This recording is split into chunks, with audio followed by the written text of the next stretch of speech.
오늘도 이 시편 111편에 기록된 이 말씀을 통해서 하나님께서 주시는 은혜를 우리가 함께 나누기를 원합니다.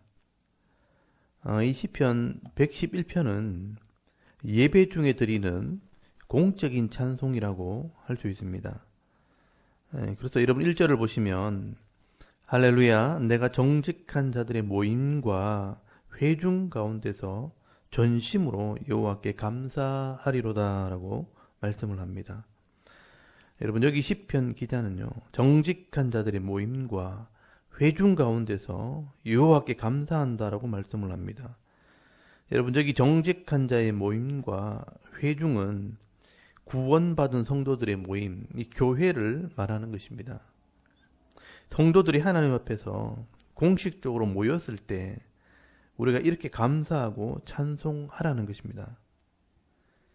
여러분, 성도가 하나님을 찬송하기 위해서는요, 먼저 하나님께서 하신 일들을 살펴야 합니다. 그래서 여러분 2절에 보시면 여호와께서 행하시는 일들이 크시오니 이를 즐거워하는 자들이 다 기리는도다라고 말씀을 합니다. 여러분 여기 시편 기자는요, 중요한 단어를 사용을 합니다. 먼저 기린다라는 말입니다. 여기 기린다는 말은 조사한다, 연구한다라는 말입니다. 하나님께서 이 땅에서 행하신 일들과 또 성도들에게 행하시는 일은 너무나 크고 놀라운 일들이기 때문에 하나님의 은혜를 누리는 성도들이라면 이렇게 하나님이 하시는 일들을 조사하고 연구해야 한다고 말씀을 하는 것입니다. 여러분 하나님께서는요, 모든 생명을 주관하시고 또 각자에게 사명을 주시고 또 이 사명을 감당할 수 있도록 은혜와 은사와 복을 주시는 것입니다. 우리가 바쁘게 살아가는 이 세상이지만 하나님의 은혜로 구원받은 성도라면 우리가 성도의 모임 중에 나올 때, 특별히 예배로 나올 때 하나님께서 하시는 일들을 연구하고 조사해서 그 하나님이 하신 일들을 감사하고 찬송해야 한다는 것입니다. 그리고 여러분 3절에서 4절까지 말씀을 보시면 하나님께서 우리에게 이것을 기억하게 하신다고 말씀을 합니다.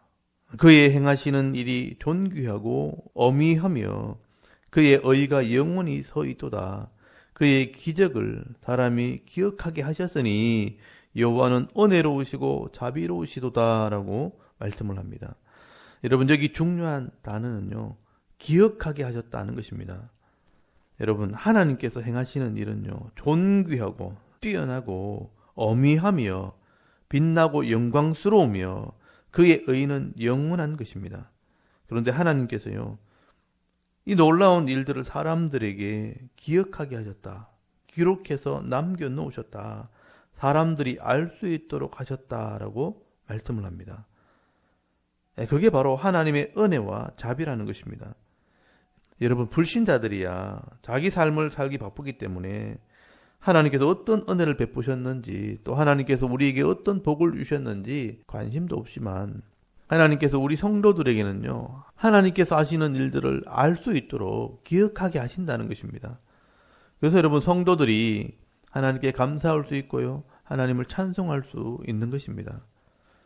그러면 하나님께서 구체적으로 어떤 일을 하시는가, 여러분 5절에서 6절까지 말씀을 보시면 이 성도들의 필요를 채워주십니다. 여호와께서 자기를 경외하는 자들에게 양식을 주시며 그의 언약을 영원히 기억하시리로다. 그가 그들에게 문 나라의 기업을 주사 그가 행하시는 일의 능력을 그들에게 알게 하셨도다라고 말씀을 합니다. 여러분 하나님께서요, 자기를 경외하는 자들, 하나님을 두려워하고 사랑하는 자들에게 일용할 양식을 주시고요, 또 약속의 말씀을 따라 복을 주신다는 것입니다. 그리고 그 말씀에 순종할 때 세상 나라에서 기업을 얻게 하셔서 부족함이 없게 하신다는 것을 알게 하신다는 것입니다. 그러므로 오늘 저와 여러분도 정말 하나님을 경외하고 믿고 순종할 때 일용할 양식을 주실 뿐 아니라 때를 따라 돕는 은혜를 베풀어 주시고요, 또 기업의 복을 주셔서 부족함이 없는 삶을 살게 하실 줄 믿습니다. 여러분 이 믿음을 가지고 오늘도 하나님을 찬송할 수 있기를 바랍니다.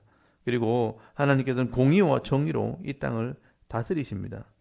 여러분 7절에서 8절까지 이 말씀을 보시면 그의 손이 하는 일은 진실과 정의이며 그의 법도는 다 확실하니 영원 무궁토록 정하신 바요 진실과 정의로 행하신 바로다라고 말씀을 합니다. 여러분, 하나님께서 이 땅을요 진실과 정의, 하나님 말씀으로 다스리신다라고 말씀을 합니다. 그래서 우리가 이 좁은 시각으로 세상을 볼 때 세상이 불합리하게 보이고요, 또 악한 자들이 형통한 것처럼 보이지만 우리가 큰 역사의 흐름을 가지고 이 땅을 보게 되면 여러분, 반드시 악한 자들을요 심판하시고요, 의로운 자들에게 복을 주시는 하나님이십니다. 그래서 하나님은 진실과 정의로 또 법대로 행하시는 하나님이십니다. 그래서 우리가 그 하나님을 믿을 수 있고 그 하나님을 찬송할 수 있는 것입니다. 그리고 여러분, 마지막으로 하나님께서 우리를 구원하시고 말씀으로 다스리시는 분이라고 말씀을 합니다. 여러분, 9절 말씀해 보시면 여호와께서 그의 백성을 속량하시며 그의 언약을 영원히 세우셨으니 그의 이름이 거룩하고 지존하시도다라고 말씀을 합니다.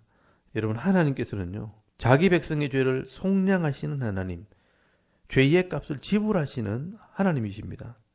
그래서 예수 그리스도를 이 땅에 보내시어 우리의 죄를 위해 대신 죽게 하시고 그 십자가를 믿는 자들에게 구원의 복을 주신 것입니다. 그리고 하나님 나라, 이 천국의 복을 주시기로 언약하신 것입니다. 그래서 그 하나님의 이름이 거룩하고 지존하시다, 지극히 높으신 이름이다라고 말씀을 하는 것입니다. 그래서 여러분 10절 말씀해 보시면 그 하나님을 바로 알고 믿는 것이 인생의 가장 큰 지혜가 되는 것입니다. 여호와를 경외함이 지혜의 근본이라 그의 계명을 지키는 자는 다 훌륭한 지각을 가진 자이니 여호와를 찬양함이 영원히 계속되리로다라고 말씀을 하는 것입니다. 여러분, 우리가 우리를 구원하시고 또 말씀으로 언약하신 그 하나님을 바로 알고 두려워하는 믿음을 가지는 것이 바로 삶의 지혜요, 그 말씀을 순종하는 것이 훌륭한 지각, 좋은 마음이라고 말씀을 하는 것입니다. 그러므로 우리가 예배에 나올 때마다 이 하나님을 찬송하고 주님 나라 가는 날까지, 아니 하나님 나라에 가서도 영원히 이 하나님의 이름을 찬송해야 할 것을 말씀을 하는 것입니다. 여러분, 오늘도 이 시편 기자가 하나님을 깊이 묵상하고 찬송했던 것처럼 오늘도 우리의 생명을 지켜주시고 또 은혜와 은사를 부어주셔서 가정과 기업과 교회를 섬기게 하시는 그 하나님을 찬송하며 우리에게 주시는 이 은혜와 복을 누리며 살아갈 수 있는 저와 여러분의 이런 영적인 삶의 모습이 될 수 있기를 주의 이름으로 축원합니다. 아멘. 우리 잠깐 기도드리겠습니다. 오늘도 하나님께서 우리에게 행하시는 놀라운 일들을 묵상하며 찬송하는 하루가 되게 하옵소서. 또 나라와 민족과 섬기는 교회와 가정을 위해서 또 개인의 기도 제목을 따라 기도하고 오늘 하루 삶을 시작하기를 원합니다. 다 같이 하나님께 한번 기도드리겠습니다. 살아계신 하나님, 은혜를 감사합니다. 오늘도 이 새벽을 깨우게 하시고